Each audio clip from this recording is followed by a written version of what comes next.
Agora, eu vou chamar a deputada Caroline também, porque você foi uma das responsáveis, né, Caroline, pela convocação do ministro da Justiça, Flávio Dino, para que ele se explicasse sobre a CPMI do dia 8 de janeiro, sobre a visita que ele fez ao Complexo da Maré, no Rio de Janeiro, um dos complexos mais perigosos do Brasil, né, comandado pelo tráfico de drogas. A pergunta que eu queria te fazer, foi um mico a convocação do Dino, as declarações do Dino, as explicações do Dino? E por quê? Ele conseguiu explicar alguma coisa? Valeu de alguma coisa aquela convocação?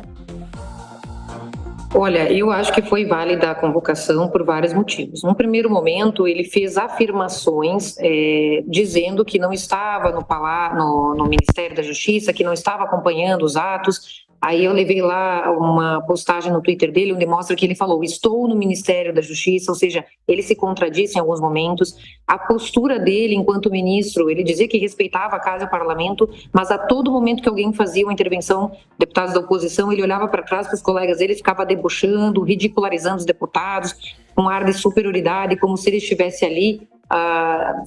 como se ele fosse superior àquela sessão, né? A visita, ele processou, não sei se vocês devem ter acompanhado, mas ele processou sete deputados que questionaram a ida dele ao Complexo da Maré. E eu levei, inclusive, uma reportagem onde mostra que o ex-comandante de operações do Complexo da Maré, um coronel da Polícia Militar, ele fala que ninguém iria lá senão sem a autorização dos narcotraficantes. E bastou que deputados mencionassem isso, que já foram processados por ele. Eu falei: o senhor então vai processar a Folha de São Paulo, já que ela falou que o senhor teve acesso a um relatório da ABIN, onde o senhor já sabia com antecedência de que haveriam os ataques do dia 8 de janeiro, então o senhor já processou a Folha de São Paulo por conta disso? Eu falei da Folha de São Paulo porque é um veículo de comunicação que eles prezam muito, que a esquerda preza muito, né? Ele falou: não, eu não tenho motivos porque eu só processo quando há afirmação. E aqui houve questionamento. Eu demonstrei a manchete dizendo que houve uma afirmação. E ele falou: eu não vou processar, se você quiser, você processa. Mas o que mais me preocupou, eu acho interessante a gente debater um pouco sobre isso, para que a sociedade brasileira saiba o que está em jogo, que é a nossa liberdade, é que, dentre os 3 objetivos que ele colocou, que são do Ministério da Justiça, e a meta principal dele, se você olhar no site do Ministério da Justiça, tem 6 reportagens a respeito da regulamentação das redes sociais, que ele pegou essa bola que estava com o Poder Judiciário ano passado, inclusive o Alexandre de Moraes participou de um congresso na USP, onde ele reafirmou que quer regulamentar, e passaram a bola para ele, e ele quer apresentar uma proposta de regulamentação. E aí eu questionei ele na minha segunda intervenção, dizendo o seguinte: olha, ministro, o senhor fica falando aí da democracia, que uma visão única, numa das entrevistas que ele deu, era a visão única é uma visão fascista, só que eles querem implementar a visão única de esquerda nas redes sociais, porque ele falou que o Ministério da Justiça eles vai apresentar uma proposta de lei onde eles vão criar um comitê gestor das redes sociais, criar uma espécie de Ministério da Verdade para dizer o que pode ou não ser dito. Porque ele falou que o grande dilúvio que está para acontecer na humanidade é deixar as redes sociais sem regulamentação, ou seja, sem um instrumento de censura para aquilo pelo que eles não concordam. Então, acho que ele afirmou isso na audiência pública, de que essa é uma das missões dele enquanto ministro da Justiça. A esquerda quer censura, na sua opinião? Censura? Com certeza, porque ele fala que a desinformação é um problema. E o que eles entendem por desinformação e fake news? O que a gente acompanhou inteiramente o ano passado, durante as eleições, que a gente não poderia falar que o Lula foi preso por corrupção, eles censuraram, inclusive, a Jovem Pan.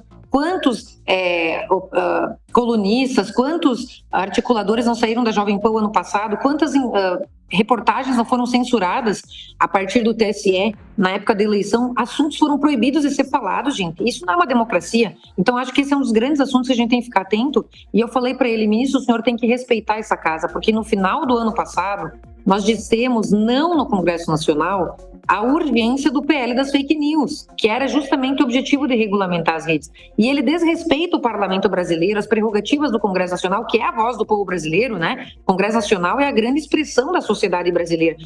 Cada cidadão elege seus representantes de acordo com as suas convicções. Então, ali a gente tem um espectro do que é a sociedade brasileira no Congresso Nacional, desde a esquerda até a direita, né? A gente tem todos os espectros de parlamentares. E nós ali dissemos não a um PL de fake news. Então, o ministro da Justiça quer vir de forma autoritária e impor uma regulamentação para calar as pessoas nas redes sociais. Essa que é a verdade. Olha aí, ó, ela dá 2 declarações fortes que eu quero jogar na roda. Primeiro, que a esquerda quer a censura.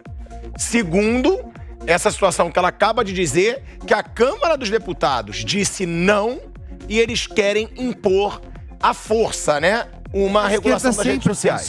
A esquerda sempre censurou, isso é muito óbvio, né? A partir do momento que você fala ou que você tem uma atitude, voa um pedregulho de mais de 15 quilos na tua cara, e a gente sabe como é bem que funciona isso chama-se, obviamente, que censura. Eles podem tentar denominar isso de qualquer outro nome, colocar nome mais bonitinho, sabe? Ah, é democracia, a gente tem que lutar pela democracia, isso é tudo balela, porque na verdade tem só um nome, chama-se censura. Agora, aqui. Então, eles podem impor a força, sim? Não. Se o Congresso diz não, o ministro da Justiça diz sim, ele pode regular as redes sociais? Só existe uma maneira de você regulamentar. Não é que a regulamentação seja um problema. O problema é em que consiste essa regulamentação. O que vai ser regulamentado? Qual é o conceito de fake news? Fake news é aquilo que eu não concordo? Então isso tem que passar pelo Congresso Nacional. Agora, mas independente disso, independente. Se não passar pelo Congresso diz não, ele pode? Absolutamente. Nenhum ato de resolução, portaria ou determinação administrativa pode substituir a lei. Resolução é o ato de quem resolve. Como é que você pode resolver estabelecer uma censura quando a Constituição proíbe a censura prévia? Só mesmo uma lei, e mesmo assim a lei não pode impor censura. Se a lei impuser qualquer tipo de censura prévia, ela é inconstitucional.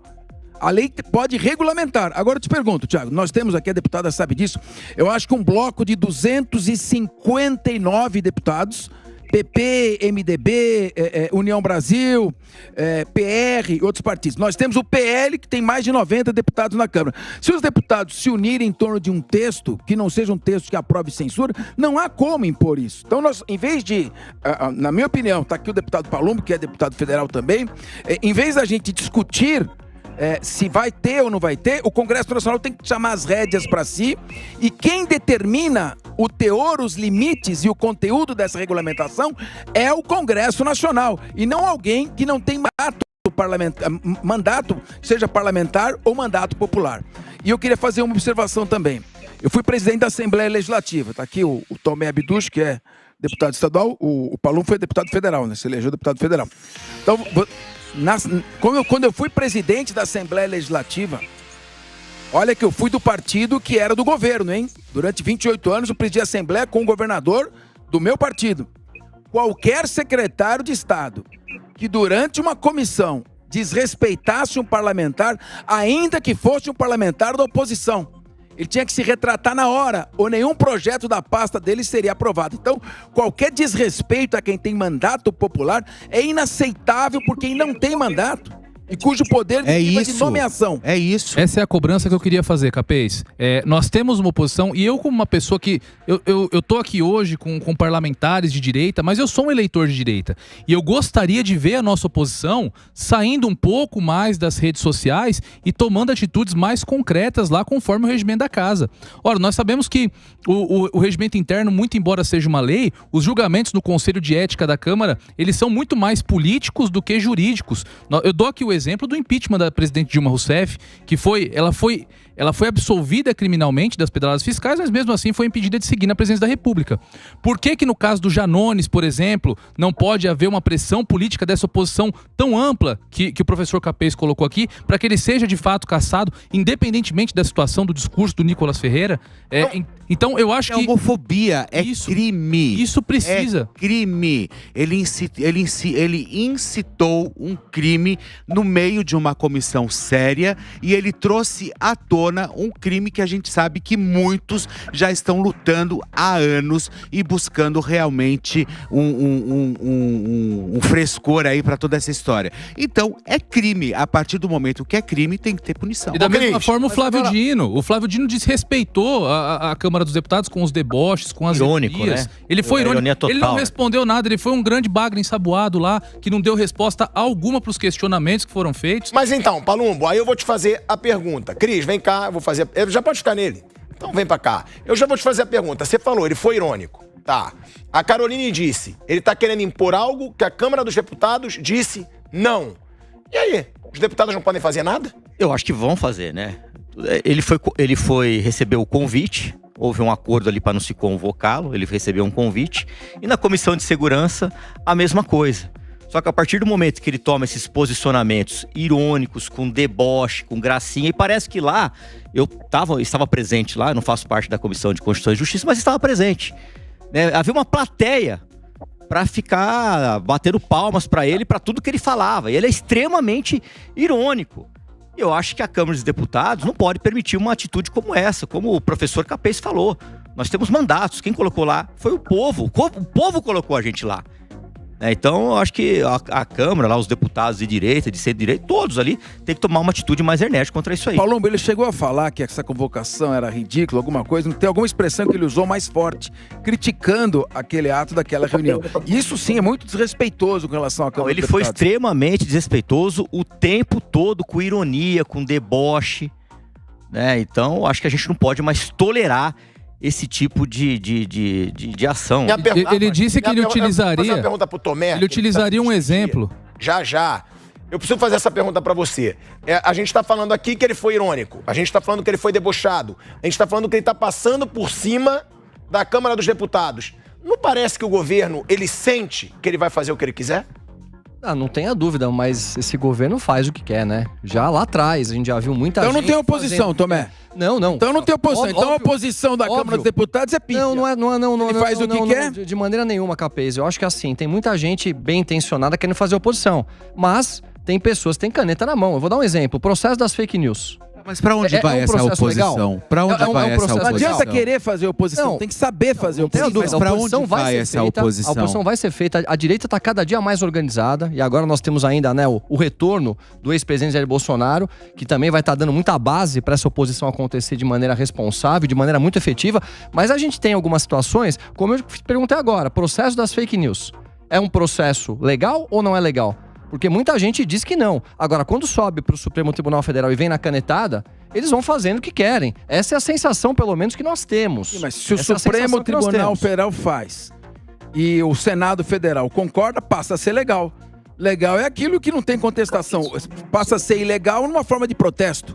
Mas se você não toma medidas efetivas e não se posiciona, a ilegalidade vira legalidade. Não, mas tem muita gente... Isso é um processo político. Mas esse é o grande problema do Brasil. Esse é o grande problema do Brasil hoje. Tem muita gente se posicionando. Agora, quando você tem o Senado fiscalizando o Supremo fiscalizando o Senado, a gente percebe que muitas coisas não caminham. Deputado federal tem mandato. Deputado federal tem mandato. Ele não tem que se posicionar só em redes sociais. Ele tem que tomar as medidas que o regimento interno e o mandato dele facultam tomar. Ele pode tomar... O ministro desrespeitou, convoca... Ele foi convidado. Capês, mas a maioria dos deputados, a eleição não está aqui. A maioria dos deputados, a eleição está naquela velha política, toma lá da cá. Exatamente. Então retira a assinatura, faça isso, eu vou te dar um carguinho ali, eu vou te dar mais emendas, como eu já ouvi. Porque na prática, você está colocando, funciona bem. Como é que eu vou dar um... Capês acertou, não tem oposição. Tem oposição. A forma arcaica. Não. Comprada por emenda parlamentar. Tem oposição. É a forma arcaica de fazer política no país. Quem não se vende, eu não tenho preço, eu não vou me vender. Mas aí o Capês... Eu sou do partido. Mas o Capês faz uma pergunta maravilhosa, mas a maioria é oposição ou a maioria é comprada? Então, aí a gente vai ver com o passar do tempo. Eu sou do MDB, que tá na base do governo. Eu assinei a CPMI. E não adianta vir falar pra mim que vai me dar cargo, que vai me dar emenda, porque eu não retiro a minha assinatura. E eu vou sempre na minha convicção, no que eu acredito, nos meus princípios, nos meus valores. Agora, a maioria, pelo que eu percebo lá, não, você assinou, é um absurdo, nós somos da base. Não, nós somos da base não, como eu falei com você é da base, eu sou independente, como eu fui pra vereador aqui. E vou continuar sendo. Agora, a gente tem que dar um pouco mais de tempo, estamos só com 2 meses. Vamos ver quem é que vai se vender, quem é que tá retirando as assinaturas, quem é que vai ter um posicionamento firme, quem é que vai ficar gritando, até conseguir alguma coisa, depois recua, porque tem muito isso também. Quem é que só fala nas redes sociais, mas não toma atitudes práticas, como o Capês falou. Mas a pergunta que fica é como alguém pode não querer uma CPMI? Eu fico aqui me perguntando como alguém pode não querer uma CPMI. É absolutamente normal, eu te respondo, é absolutamente normal que um governo não queira CPI, porque perturba o andamento dos projetos dele na casa. Quem tem que querer CPI, é oposição, não é situação. Mas essa justificativa não serve ao atual governo, Capês, que eles não têm nada tramitando na Câmara. Não mandaram nada. O governo está com medo, essa CPI, ela pode revelar alguma coisa. Exatamente. Pode revelar alguma coisa que esse governo teme. Então, mas o próprio presidente da República deveria dizer que ele quer a CPMI. Mas ele não quer. Vai falar. Tomé, ele tem medo. Não, mas aí que ele tem medo. Isso nós já dissemos aqui. Houve no dia 8. O governo não quer uma CPI, porque tá claro que ele tem medo que apareça alguma coisa que pode não aparecer no É exatamente isso. Uma suposta omissão criminosa de algum ministro, de repente. Uma CPI é uma CPI pública, transparente, a imprensa acompanha, não tem como esconder os fatos. Pode ser que o governo não queira. Se a Câmara dos Deputados colocar um pouco queria pôr um pouco de fogo aqui na nossa olha, conversa. A oposição, você precisa só de 1/3, você precisa de 171 votos. Só o PL já tem 90. O Centrão lá tem 259. É só os 171 que assinaram. Eu tô falando de CPI, não CPMI. A Câmara dos Deputados. Só os 171 quiserem, tem CPI. Então, se não tiver CPI, não é culpa do governo. O governo tá na dele, ele não quer ser investigado porque pode aparecer alguma coisa. Se não tiver, são os deputados que se venderam. Agora, deixa eu fazer uma outra pergunta, Capês. Concorda, ô Paloma? Concordo. É exatamente isso. É muita emenda, muito cargo, muito poder que se dá, né? E nem todas as campanhas estão aqui, como é que eu falei, nas redes sociais, quando eu mostro o celular, eu quero dizer. A minha campanha basicamente foi feita na rede social. Eu não usei 1 centavo de dinheiro público. Foi na raça, eu mesmo panfletava. Então eu não vou me vender. Não adianta vir falar, olha, como é que eu vou te ajudar ali na cidade e tal. Não ajuda, você tá deixando de ajudar o povo, não a mim. Ô Tomé, antes eles pediram pra eu chamar a deputada, Caroline, concorda com o Capês? Realmente, se não acontecer uma CPMI, a culpa não é do governo, a culpa é da oposição, que não soube fazer uma oposição. E outra, realmente tem muita gente que pode ser convencida a mudar de opinião? Olha, para que uma CPMI tramite no Congresso Nacional, além das assinaturas que a gente já tem, né, e que o governo está tentando comprar aí, oferecendo 60 milhões em emendas, que é o que a gente teve notícia, além de ter os requisitos formais para a abertura da CPMI, também a decisão, quem decide é o presidente do Congresso Nacional, né?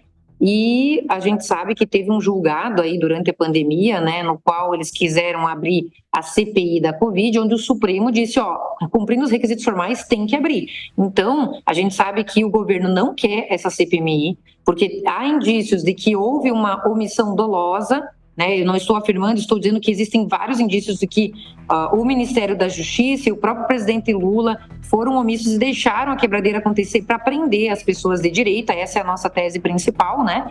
Porque sobre os prédios da União, eles têm que fazer a guarda, porque eles têm jurisdição própria e policiamento próprio, e eles não querem que abra para não aparecer a responsabilização deles. Agora, quem vai decidir isso é o Pacheco, porque ele é o presidente do Congresso Nacional e ele pode querer não abrir essa CPMI. Se isso acontecer, nós podemos provocar o judiciário. Só que a gente sabe que o próprio judiciário, né, ao determinar aquelas prisões, a prisão do governador Ibanez, a prisão daquelas pessoas lá que naquele inquérito que está tramitando, né, essas pessoas estão sendo investigadas em inquéritos que tramitam no Supremo Tribunal Federal, o que a gente entende que viola até a questão do foro privilegiado, que são pessoas que não têm foro privilegiado. Por que os ministros do Supremo estão investigando isso? Porque seriam atos antidemocráticos, mas quem delegou essa competência para o Supremo investigar crimes que deveriam ser investigados por juízes de primeiro grau? Isso fere o princípio do juiz natural, entre outros princípios que a gente vê que estão sendo violados. Por exemplo, o devido processo legal, o devido o contraditório, a ampla defesa, os advogados não estão tendo acesso a esses processos. Os presos políticos que a gente tem hoje no Brasil, né, que estão saindo com tornozeleira, velhinhas, crianças, naquele espetáculo dantesco. Então, a gente quer que seja analisado isso para investigar e chegar à verdade dos fatos. Doe a quem doer, se tinham infiltrados ou não no dia, enfim. Então, se a gente recorrer para o Supremo para tentar abrir a CPMI, a gente quer ver se eles vão ser coerentes com a própria jurisprudência deles, porque há interesse sim da oposição de investigar para a gente ver a responsabilização de quem for necessário. Capês, eu preciso me despedir da deputada, mas antes então faz uma pergunta rápida que você está insistindo. Uma rápida pergunta, por que o presidente Arthur Lira não instauraria uma CPI? Eu não estou ouvindo o Capês, tá? Só para dizer, o som dele não está chegando até mim. Só pega o microfone de outra pessoa, por gentileza. Estão me ouvindo agora? Lira, a pergunta é, por que o Arthur Lira... Qual o argumento para não instaurar a CPI? Não estou ouvindo. Qual o argumento do Arthur Lira para não instaurar as CPMI... É um número de CPIs já funcionando? Tem um número de CPIs legal que esteja funcionando? É um número de CPIs que já estejam funcionando e que impede... Qual o argumento do Arthur Lira para não... Argumento legal, não pretexto. É que assim, ó, nós temos uma fila de CPIs para serem analisadas na Câmara Federal. Né? A CPI que tem na Câmara é a CPI do MST, tem algumas CPIs que estão na Câmara. A CPMI não é o Lira que vai ter que instaurar, é o presidente do Congresso Nacional. O Lira é o presidente da Câmara, o Pacheco, além de ser o presidente do Senado, ele também é o presidente do Congresso Nacional. Então essa decisão é exclusiva do Pacheco, não é do presidente Arthur Lira, na verdade. Não é competência dele analisar isso. Deputada, a gente vai se despedir. Muito obrigado pela sua participação aqui no Tá na Roda. Obrigado pela participação. Vou também me despedir do Tomé, que o Tomé vai deixar uma última pergunta aqui pro Capês. E seja sempre bem-vindo aqui no Tá na Roda. Um abraço a todos. Muito obrigada. Vai, Tomé, para se despedir com uma pergunta. Olha só, se nós fôssemos levar em consideração o mesmo peso e a mesma medida que nós tivemos por conta da data trágica do dia 8, nós tivemos o ministro da Justiça preso, nós tivemos um governador de estado afastado, nós tivemos o afastamento do responsável pela Polícia Militar por uma provável omissão. E agora nós estamos discutindo uma provável omissão do atual ministro da Justiça. Levando-se em consideração o que aconteceu com os outros, o afastamento, o nosso atual ministro da Justiça também não deveria ser afastado, Capês? Não acho que há motivo para o afastamento dele, falando tecnicamente. Não adianta bater numa tecla que é uma tecla que não vai dar música. Então, o que ele fez, ele desrespeitou a Comissão de Constituição e Justiça num convite. Então, o passo seguinte é ele ser convocado. Na convocação, ele é obrigado a atender. Ou seja, se não vai por bem, vai por mal. A questão o delegado Palumbo está aqui, para você entrar em determinadas comunidades que 99% são de pessoas honestas, trabalhadoras, que são vítimas do crime organizado, vivem sob intenso terror. Para você ingressar não sendo daquela comunidade, você vai ser recebido com tiros. Tem que entrar, por isso que você vê cenas da Polícia Militar do Rio de Janeiro trocando tiros de metralhadora, porque eles estão entrando ali sem ser convidados. Para você entrar sem ser hostilizado, ainda que ele tenha ido tratar de um tema absolutamente legal na ONG, não estou questionando o mérito, mas para você entrar, houve algum tipo de diálogo para que ele fosse recebido sem hostilidade. E isso é ruim, precisa ser esclarecido.